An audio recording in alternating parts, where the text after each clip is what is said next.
Hello friends, good morning. সবাইকে জানাই শুভ সরস্বতী পূজার অনেক অনেক প্রীতি ও শুভেচ্ছা। সব বন্ধুরা, আমি সবার প্রথমে চলে যাই আমাদের সোনাইমুড়ি দ্বাদশ শ্রেণী বিদ্যালয়ে। এখানে গিয়ে পূজা উপভোগ করি। আর দেখো আমাদের ছোট ছোট ভাই ও বোনেরা কত সুন্দর করে সাজিয়েছে ডেকোরেশনটি।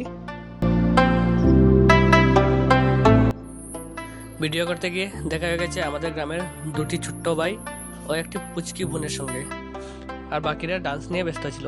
তারপর ওইখান থেকে বেরিয়ে সোজা চলে যায় কুমারঘাটে। আর কুমারঘাটে পৌঁছেই সবার প্রথমে আমি ভিজিট করি আমাদের কুমারঘাটের পাবলিক স্কুলে। আর দেখো ওরা কিন্তু ডেকোরেশনটা খুব সুন্দর করেছিল, অনেকগুলো কালারিং কাপড় দিয়ে ডেকোরেশনটা খুবই সুন্দর লাগছিল। আর এখানে একটি সেলফি পয়েন্ট রেখেছিল। বেসিক্যালি এখন সব জায়গাতেই সেলফি পয়েন্ট রাখা হয় ফটো ওঠার জন্য।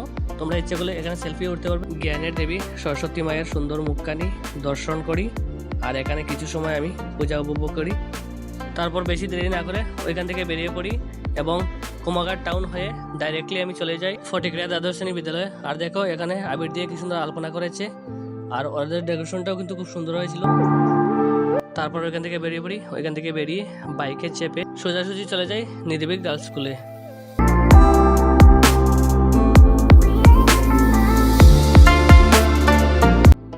নিধিবিক গার্লস স্কুলের ডেকোরেশনটাও কিন্তু খুবই সুন্দর করেছিল, কিছুটা পাপিয়াজার সঙ্গে মিলাচ্ছে। সরস্বতী মায়ের দুপাশে ওরা খুবই সুন্দর দুটো কথা লিখে রেখেছিল, কত সরস্বতী মুছে যায় শুধু লক্ষ্মী হওয়ার তুলনায়, আমরা নারী আমরা সব পারি।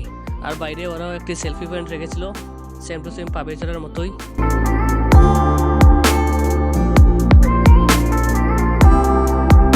তারপর ওইখান থেকে বেরিয়ে আমি চলে যাই বাইকের কাছে। আজকে দিনের আপডেট এতটুকুই।